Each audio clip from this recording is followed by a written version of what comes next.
प्रशासन इटावा की तरफ से। सबसे पहले मैं आपकी जानकारी में ला दूं कि प्रदर्शनी जो ऑफिशियल उद्घाटन है वो 7 जनवरी से मतलब कल से होने वाला है और 7 दिसंबर से, और ये 4 जनवरी तक प्रदर्शनी चलेगी। प्रदर्शनी जो है वो कल शाम को 7 बजे जो मुख्य प्रोग्राम है वो इसके शुरू होंगे और उद्घाटन कार्यक्रम जो है वो लगभग हम लोग 4:30-5 बजे इसी कैंपस से शुरू करेंगे। तो सबसे पहले जो प्रमुख आकर्षण है इस प्रदर्शनी के, क्या-क्या इसमें इस बार बदलाव किए गए हैं, क्या-क्या परिवर्तन है, उसके बारे में मैं संक्षेप में आप सबको बताना चाहूँगा। तो सबसे पहले जो ये प्रदर्शनी है, इस बार प्रयास ये किया गया है कि पूरे प्रदर्शनी क्षेत्र को, जहाँ पे जो पूरा मेला क्षेत्र है, उसको हम लोगों ने सेक्टर और जोन में डिवाइड कर दिया है। ये जिलाधिकारी महोदय जो कि अध्यक्ष हैं प्रदर्शनी इस समिति के, उनके द्वारा और जो समस्त सदस्य हैं उनके द्वारा संयुक्त निर्णय लिया गया कि दुकानें पहले अव्यवस्थित रूप से काफी लगती थी, तो दुकानों को सेक्टर और जोन में बांट दिया जाए। तो हम लोगों ने पूरी प्रदर्शनी क्षेत्र को जोन और सेक्टर में बांटा और प्रयास ये किया गया कि जो एक तरह के आइटम है, एक तरह की दुकानें हैं, उनको एक तरह लगाई जाए, जिससे एक समरूपता रहेगी और जो भी देखेगा उसको एक अच्छा वहाँ पे नज़ारा मिलेगा। तो इसके लिए पूरे प्रदर्शनी क्षेत्र को हम लोगों ने कई उसमें क्षेत्रों में बांटा। तो उदाहरण के लिए जैसे हमने टेक्सटाइल का मतलब कपड़ों की दुकान एक तरफ एक जोन बना दिया, जो हमारे क्रॉकरी के हैं उसका अलग जोन बना दिया, मिसलेनियस दुकानें जो लगाते हैं, जो इस तरह की विविध दुकानें लगाते हैं, उनका एक अलग जोन बना दिया और इसके अलावा जो फूड जोन है उसको एक अलग जोन बनाया। तो प्रयास ये रहा कि अलग जोन रहेगा, जिससे जब हमारे जो यहाँ के इटावा के नागरिक हैं, जब ये जाएंगे प्रदर्शनी में घूमेंगे तो उनको एक अलग अनुभव इसमें मिलेगा। इसके अतिरिक्त हम लोगों ने ओडीओपी जो वन डिस्ट्रिक्ट वन प्रोडक्ट है उसके स्टॉल्स के लिए विभिन्न जनपदों से बात की, वार्ता की, प्रयास किया। तो उसके क्रम में लगभग 12 से 13 जनपद जो हैं जो अपने उनके यहाँ का जो फेमस प्रोडक्ट है उसके जो स्टॉल्स हैं वो यहाँ जनपद में लगवाने के लिए इस प्रदर्शनी में भेज रहे हैं।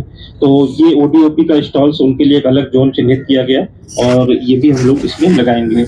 इस बार जो हमारे अध्यक्ष महोदय हैं उनकी तरफ से प्रदर्शनी की साज सज्जा पे विशेष फोकस दिया गया है।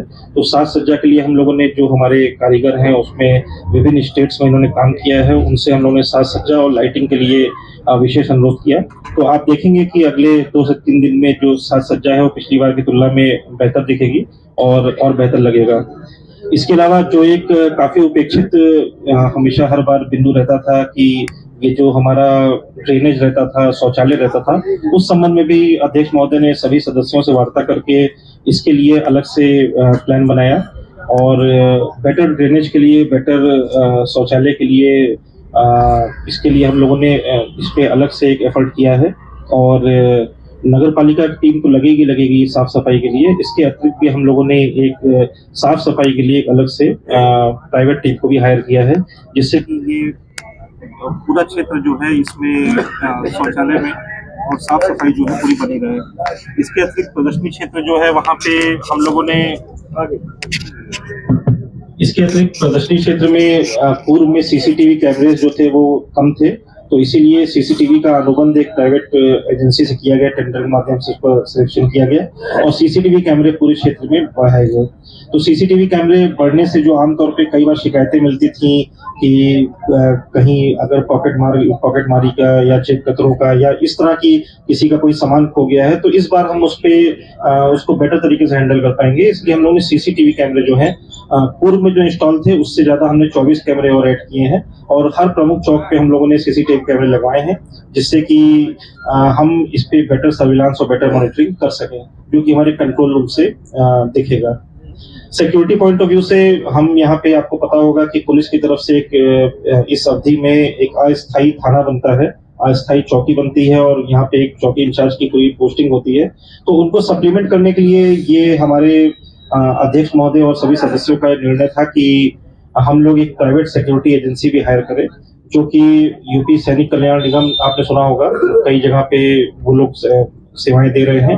तो उसके माध्यम से हम लोगों ने प्रयास करके प्राइवेट सिक्योरिटी एजेंसी को भी हायर किया, क्योंकि कई बार ऐसा होता है कि अनाधिकृत रूप से कई लोग दुकानें लगा लेते हैं, कई फल लगा लेते हैं, कई ठेले कुर्चे लगा लेते हैं, जिससे प्रदर्शनी की शोभा जो है वो भंग होती है। तो इसलिए हम लोगों ने प्राइवेट सिक्योरिटी एजेंट्स को लगाया है, जो कि पुलिस को सप्लीमेंट करेंगे और राउंड द क्लॉक ड्यूटी देंगे। मतलब 24 घंटे के लिए हम लोगों ने उनकी शिफ्ट्स बनाई हुई है। तो ये प्रयास जो ये प्रदर्शनी क्षेत्र में किए गए हैं, ये इटावा के जो वासी हैं उनको एक अलग अनुभव देने के लिए, एक अच्छा अनुभव देने के लिए, एक सुखद अनुभव देने के लिए ये प्रयास किए गए हैं।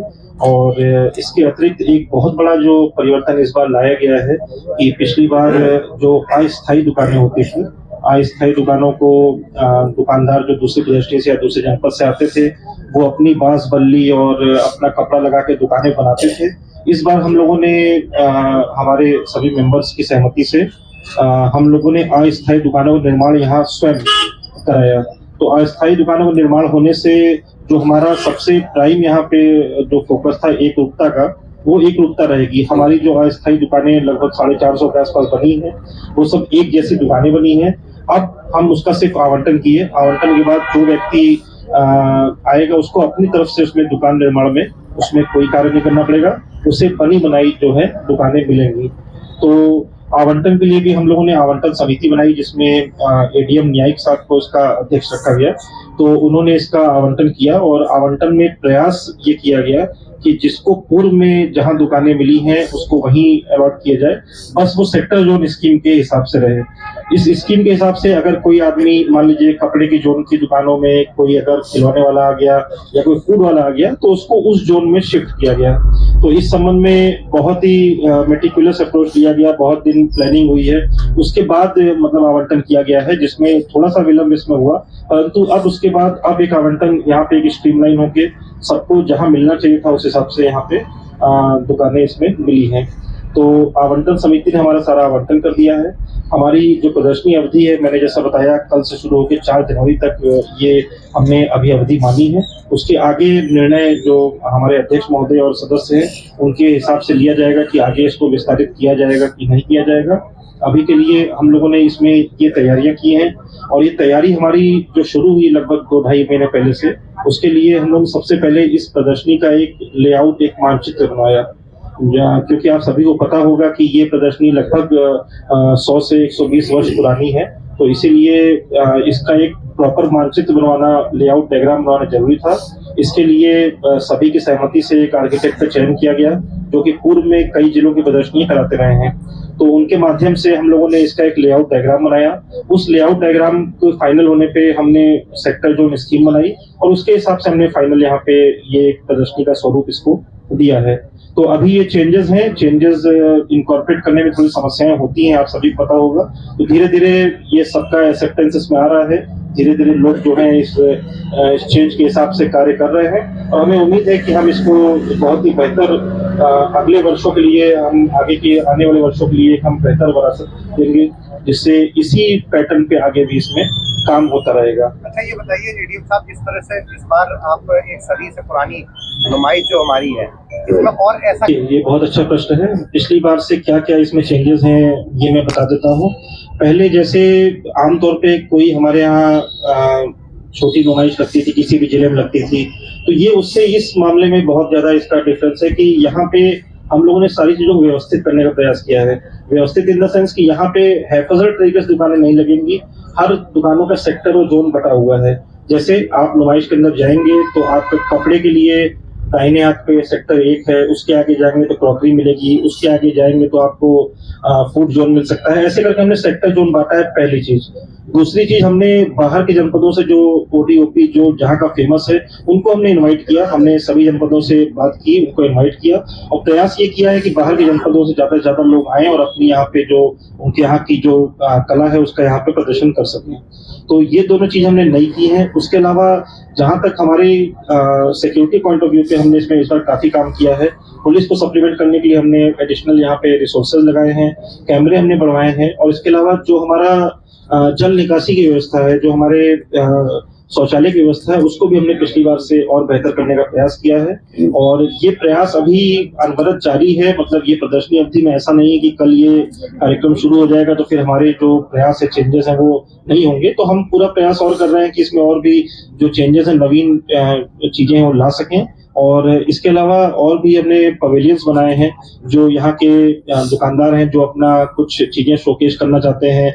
जैसे कई लोग अपनी ईवी जो इलेक्ट्रिक व्हीकल्स होते हैं वो दिखाना चाहते हैं, कई दुकानदार अपने खाने का सामान है वो यहाँ प्रदर्शन करना चाहते हैं। तो इसके लिए भी हम लोगों ने यहाँ पे पेविलियंस लगाए हैं, वो भी वो उनको अलॉट किए जा रहे हैं, तो उस हिसाब से वो कर सकते हैं। जहां तक कार्यक्रम का बात है तो कार्यक्रम हम लोगों ने पिछली बार के हमने हमारी कार्यक्रम कमेटी बनी थी, उस कमेटी ने कार्यक्रम के बारे में देखा कि कितने कार्यक्रम उपयोगी हैं, कितने कार्यक्रम अनुपयोगी हैं। तो जो अनुपयोगी कार्यक्रम थे जिसमें हम लोगों ने पिछली बार के सारे फीडबैक लिए और देखा कि जिसमें कम भीड़ आ रही है या जिसमें ज्यादा इंटरेस्टेड नहीं है लोग, हमने उन कार्यक्रमों को कम किया। प्रयास ये किया कि कम से कम कार्यक्रम को काटे जाएं और करते हुए हमने इस बार भी ज्यादा से ज्यादा लोगों को एकोमोडेट करने का प्रयास किया है। हमारे जो कार्यक्रम होंगे उसमें हम लोगों ने सभी जो हमारे सेक्टर्स हैं, हमारे सारे जो वर्ग हैं जिसमें महिलाएं होती हैं, बच्चे होते हैं या और भी हमारे पत्रकार साथी हैं, जितने भी लोग हमने सबको कार्यक्रम ज्यादा से ज्यादा देने का प्रयास किया है जिससे सभी की आवाज जो है यहाँ पे गूंज सके और सभी अपनी बात जो है वो इटावा की जनता को दे सके। अच्छा, जिस तरह से ये मेले को लेकर जो रंगारंग प्रशासन नुमाइश कमेटी के साथ मिलके इसमें कई बड़े कार्यक्रम भी कराता है। इन कार्यक्रमों के बारे में मैं थोड़ा संक्षेप में बता दे रहा हूँ कि सबसे पहले जो कल का दिन है, जो इनॉग्रेशन है, उस दिन हम लोग इनॉग्रेशन में 3 बड़े कार्यक्रम करा रहे हैं जिसमें एक बहुत फेमस बैंड अभी आजकल चला है, कबीर कैफे बैंड, तो उससे हम लोग इनॉग्रेशन कराएंगे। साथ साथ आप सभी अपने टीवीज पे देखते होंगे इंडियाज गॉट टैलेंट आता है जिसमें हमारी जो प्रतिभाएं हैं, जो बच्चे हैं या कई ऐसे लोग हैं जो प्रतिभा जो मुख्य मंच इनको नहीं मिल पाता है उनको वो एक मंच मिलता है, तो उसकी तरफ से हमने एक एक्ट लिया है और हमने एक लेजर शो का कार्यक्रम लिया है जिससे हमारे प्रदर्शनी का उद्घाटन होगा। इसके बाद हम लगभग 7 दिन बाद हम लोग आप एक देखते होंगे अच्छा प्लेटफॉर्म है गजल सिंगर्स के लिए रेखता, तो जश्न रेखता की एक सिंगर है ममता जोशी, उनका कार्यक्रम हम लोग 13 तारीख को प्लान कर रहे हैं और उसके बाद हम गजल और कव्वाली नाइट में ही 21 तारीख को मुर्तजा अजीज नजा इनका कार्यक्रम प्लान कर रहे हैं और साथ साथ 27 तारीख को जो बॉलीवुड या पंजाबी नाइट होती है उसमें जस्सी गिल का कार्यक्रम यहाँ पे प्लान किया गया है। ये कार्यक्रम अभी प्रमुख कार्यक्रम जो बड़े कार्यक्रम हैं। इसके अलावा अखिल भारतीय कवि सम्मेलन यहाँ पे होता है, वो कवि सम्मेलन होगा, मुशायरा है, मुशायरा होगा, दंगल प्रतियोगिता है, दंगल प्रतियोगिता होगी। तो सभी पुराने कार्यक्रम हैं, इस बार फिर से उनको लिया गया है और उसको और भव्य और आकर्षक बनाने का पूरा प्रयास किया गया है। इसके अतिरिक्त अभी भी हम ओपन हैं कि अगर हमें लगता है कि इस अवधि में हमें कुछ कार्यक्रम या जनता की डिमांड होती है कि कुछ कार्यक्रम और बढ़वाने हैं तो हम उन कार्यक्रमों को और भी ऐड कर सकते हैं। क्या आप